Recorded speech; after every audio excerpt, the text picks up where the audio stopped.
जय श्री कृष्णा। राधे राधे दोस्तों, आप सभी को चैत्र पूर्णिमा और हनुमान जयंती की हार्दिक शुभकामनाएं। आप सभी पर भगवान विष्णु और भगवान हनुमान की कृपा सदैव बनी रहे। बजरंगबली हनुमान की कृपा से आप सभी के दुख दूर हो जाएं और आप सभी की मनोकामनाएं पूर्ण हो जाएं। चैत्र पूर्णिमा भगवान विष्णु और देवी लक्ष्मी जी को समर्पित है। वैसे तो साल की सभी पूर्णिमा तिथि अपने आप में बहुत महत्वपूर्ण हैं, लेकिन चैत्र पूर्णिमा को ही हनुमान जन्मोत्सव भी मनाया जाता है। तो आज की इस वीडियो में आप हनुमान जन्मोत्सव की कथा और चैत्र पूर्णिमा के दिन सुनी जाने वाली कथा का श्रवण करेंगे। उम्मीद है आज की ये कथाएं आपको पसंद आएंगी। तो आइए चैत्र पूर्णिमा की कथा शुरू करते हैं। प्रिय श्रोताओं, पौराणिक कथा के अनुसार द्वापर युग में एक समय की बात है कि यशोदा जी ने भगवान श्री कृष्ण से कहा, हे कृष्ण, तुम सारे संसार के उत्पन्नकर्ता, पोषक तथा उसके संहार करता हो। आज कोई ऐसा व्रत मुझसे कहो जिसके करने से मृत्यु लोक में स्त्रियों को विधवा होने का भय न रहे तथा यह व्रत सभी मनुष्यों की मनोकामनाएं पूर्ण करने वाला हो। श्री कृष्ण कहने लगे, हे माता, तुमने अति सुंदर प्रश्न किया है। मैं तुमसे ऐसे ही व्रत को सविस्तार कहता हूँ। सौभाग्य की प्राप्ति के लिए स्त्रियों को 32 पूर्णमासियों का व्रत करना चाहिए। इस व्रत को करने से स्त्रियों को सौभाग्य संपत्ति मिलती है। यह व्रत अचल सौभाग्य देने वाला एवं भगवान शिव के प्रति मनुष्य मात्र की भक्ति को बढ़ाने वाला है। यशोदा जी कहने लगी, हे कृष्ण, सर्वप्रथम इस व्रत को मृत्युलोक में किसने किया, इसके विषय में विस्तार पूर्वक मुझसे कहो।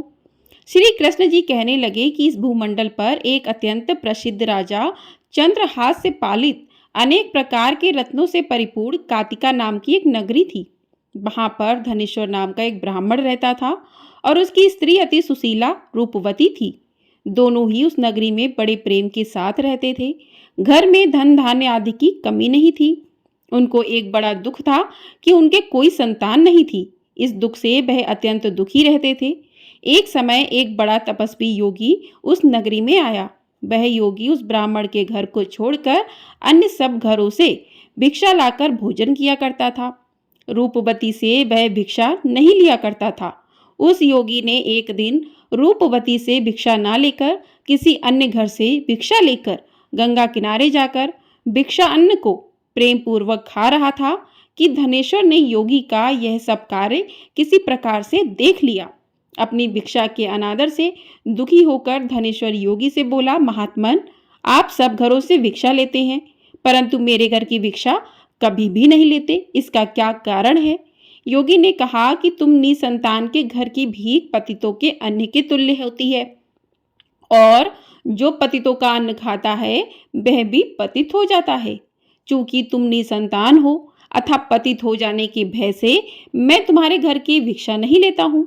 धनेश्वर की यह बात सुनकर अपने मन में बहुत दुखी हुआ और हाथ जोड़कर योगी के पैरों पर गिर पड़ा तथा आतर भाव से कहने लगा, हे महाराज, यदि ऐसा है तो आप मुझको पुत्र प्राप्ति का उपाय बताइए। आप सर्वज्ञ हैं, मुझ पर अवश्य ही यह कृपा कीजिए।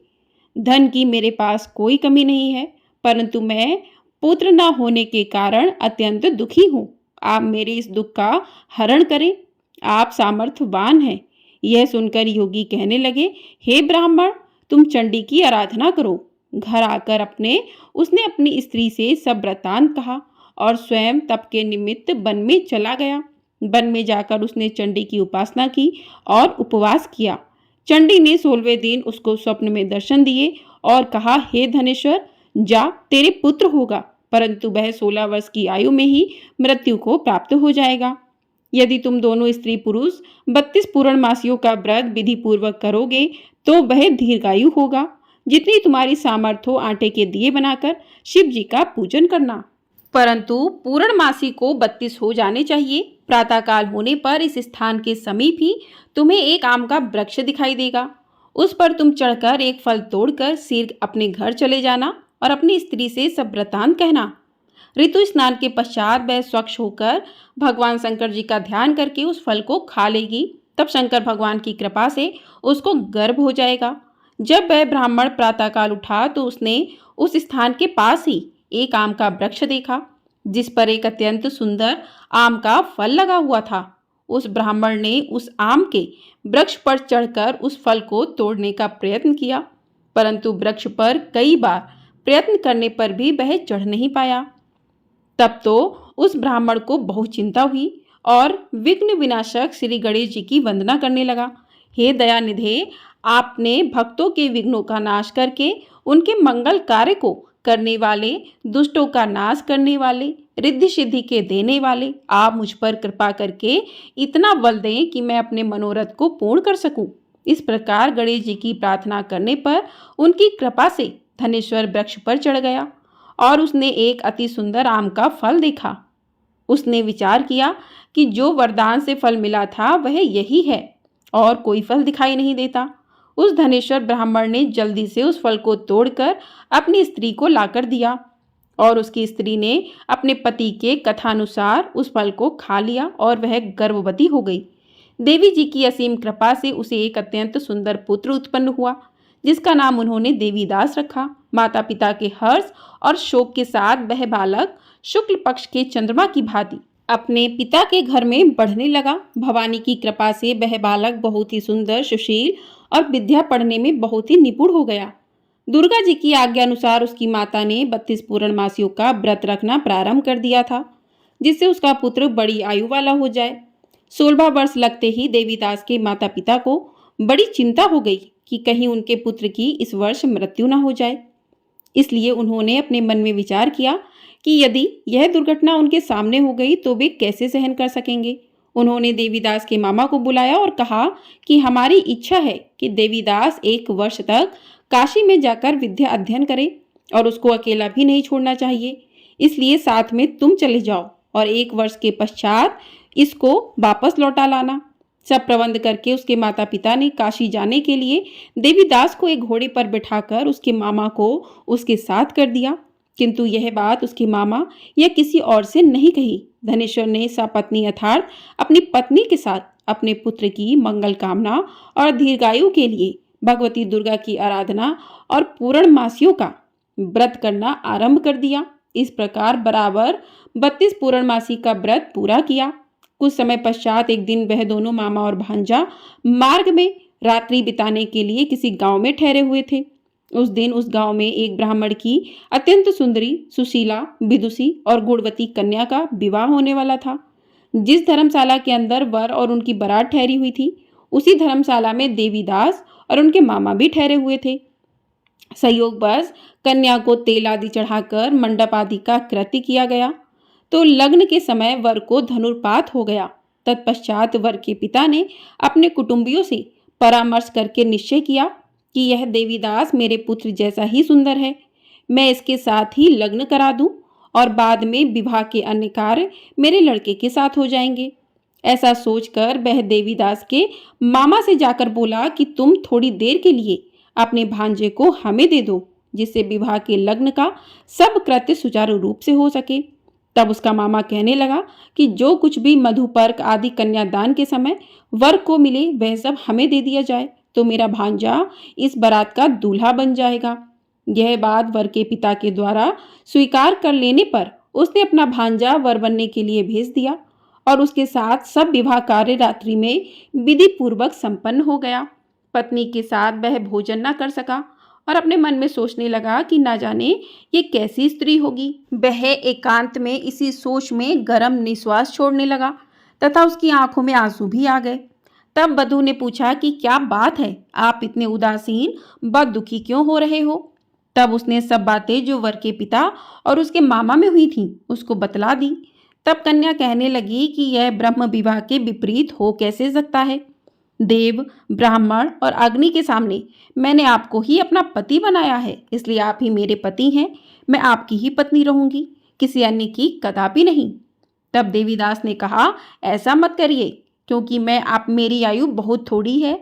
मेरे पश्चात आपकी क्या गति होगी, इन बातों को अच्छी तरह विचार लो। परंतु वह दृढ़ विचारों वाली थी। बोली कि जो आपकी गति होगी वही मेरी गति होगी। हे स्वामी, आप उठिए और भोजन करिए, आप निश्चय ही भूखे होंगे। इसके बाद देवीदास और उसकी पत्नी दोनों ने भोजन किया तथा शेष रात्रि वे सोते रहे। प्रातःकाल देवीदास ने अपनी पत्नी को 3 नगों से जड़ी हुई एक अंगूठी दी, एक रुमाल दिया और बोला, हे प्रिय, इसे लो और संकेत समझकर स्थिर चित्त हो जाओ। मेरा मरण और जीवन जानने के लिए एक पुष्प वाटिका बना लो, उसमें सुगंधी वाली एक नव मल्लिका लगा लो, उसको प्रतिदिन जल से सींचा करो और आनंद के साथ खेलो कूदो और उत्सव मनाओ। जिस समय और जिस दिन मेरा प्राणांत होगा ये फूल सूख जाएंगे और जब ये फिर हरे हो जाएं तो जान लेना कि मैं जीवित हूँ। यह बात निश्चय करके समझ लेना, इसमें कोई संशय नहीं है। यह समझाकर वह चला गया। प्रातःकाल होते ही वहां पर गाजे बाजे बजने लगे और जिस समय विवाह के कार्य समाप्त करने के लिए वर और सब बाराती मंडप में आए तो कन्या ने वर को भली प्रकार से देखकर अपने पिता से कहा कि यह मेरा पति नहीं है, मेरा पति वही है जिसके साथ रात्रि में मेरा पारिग्रहण हुआ था। इसके साथ मेरा विवाह नहीं हुआ है। यदि ये वही है तो बताए कि मैंने इसको क्या दिया। मधु पर्क और कन्यादान के समय जो मैंने भूषण आदि इन्हें दिए थे उन्हें दिखाएं तथा रात में मैंने क्या गुप्त बातें कही थी वह सब सुनाए। पिता ने उसके कथानुसार वर को बुलवाया। कन्या की ये सब बातें सुनकर वह कहने लगा कि मैं कुछ भी नहीं जानता। इसके पश्चात लज्जित होकर वहां से चला गया और सारी बारात भी अपमानित होकर वहां से लौट गई। भगवान श्री कृष्ण बोले कि हे माता, इस प्रकार देवीदास काशी विद्याध्ययन के लिए चला गया। जब कुछ समय बीत गया तो काल से प्रेरित होकर एक सर्प रात्रि के समय उसको डसने के लिए वहां पर आया। उस विषधर के प्रभाव से उसके शयन का स्थान चारों ओर से विष की ज्वाला से विषैला हो गया, परंतु व्रतराज के प्रभाव से उसको काटने न पाया, क्योंकि पहले ही उसकी माता ने 32 पूर्णिमा का व्रत कर रखा था। इसके बाद मध्याह्न के समय स्वयं काल वहां पर आया और उसके शरीर से उसके प्राणों को निकालने का प्रयत्न करने लगा, जिससे वह मूर्छित होकर पृथ्वी पर गिर पड़ा।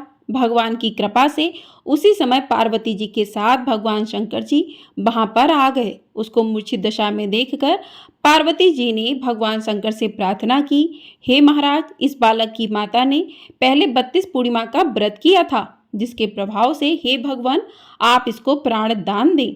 भवानी के कहने पर भक्त वत्सल भगवान शिव जी ने उसको प्राण दान दे दिया। इस व्रत के प्रभाव से काल को भी पीछे हटना पड़ा और देवीदास स्वस्थ होकर बैठ गया। उधर उसकी स्त्री उसके काल की प्रतीक्षा किया करती थी।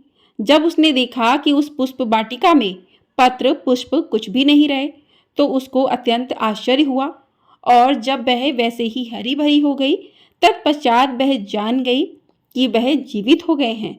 यह देखकर वह बहुत प्रसन्न मन से अपने पिता से कहने लगी कि पिताजी, मेरे पति जीवित हैं, आप उनको ढूंढिए। जब 16वां वर्ष व्यतीत हो गया तो देवीदास भी अपने मामा के साथ काशी से चल दिया। इधर उसे ससुर उसको ढूंढने के लिए अपने घर से जाने वाले ही थे कि वह दोनों मामा भांजा वहां पर आ गए। उसको आया देखकर उसका ससुर बड़ी प्रसन्नता के साथ अपने घर में ले आया। उस समय नगर के निवासी भी वहां इकट्ठे हो गए और सबने निश्चय किया कि अवश्य ही इसी बालक के साथ इस कन्या का विवाह हुआ था। उस बालक को जब कन्या ने देखा तो पहचान लिया और कहा कि ये तो वही है जो संकेत करके गया था। तदुपरांत सभी कहने लगे कि भला हुआ जो यह आ गया और सब नगरवासियों ने आनंद मनाया। कुछ दिन बाद देवीदास अपनी पत्नी और मामा के साथ अपने ससुर के घर से बहुत सा उपहार आदि लेकर अपने घर के लिए प्रस्थान किया।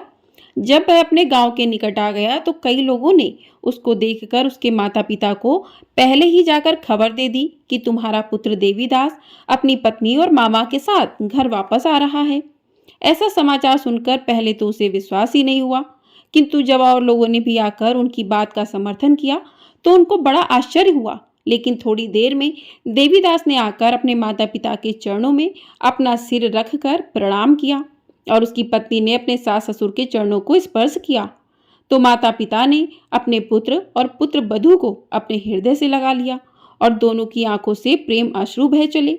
अपने पुत्र और पुत्र वधू के आने की खुशी में धनेश्वर ने बड़ा भारी उत्सव किया और ब्राह्मणों को भी बहुत सा दान दक्षिणा देकर प्रसन्न किया। श्री कृष्ण जी कहने लगे कि इस प्रकार धनेश्वर 32 पूर्णिमाओं के व्रत के प्रभाव से पुत्रवान हो गया। जो भी स्त्रियां इस व्रत को करती हैं वो जन्म जन्मांतर में वैधव्य का दुख नहीं भोगती और सदैव सौभाग्यवती रहती हैं।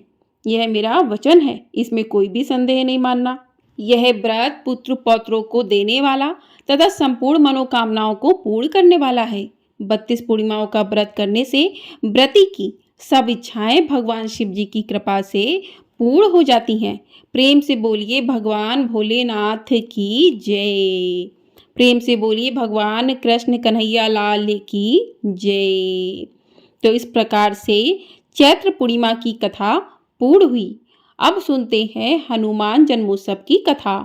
प्रिय श्रोताओं, पौराणिक कथाओं के अनुसार बजरंगबली हनुमान को भगवान शिव का 11वां रुद्र अवतार कहा जाता है और वे प्रभु श्री राम के अनन्य भक्त हैं। इस दिन हनुमान जी ने वानर जाति में जन्म लिया। हनुमान जी एक ऐसे देवता हैं जो त्रेता युग से लेकर आज तक सबसे शीघ्र प्रसन्न होने वाले और प्रकट देवता माने जाते हैं। मान्यता है कि जहाँ कहीं भी श्री राम कथा होती है वहाँ पर हनुमान जी किसी न किसी रूप में उपस्थित रहते हैं। हनुमान जन्मोत्सव पर हनुमान जी की कथा का श्रवण करने से बजरंगबली हनुमान जी की कृपा बरसती है।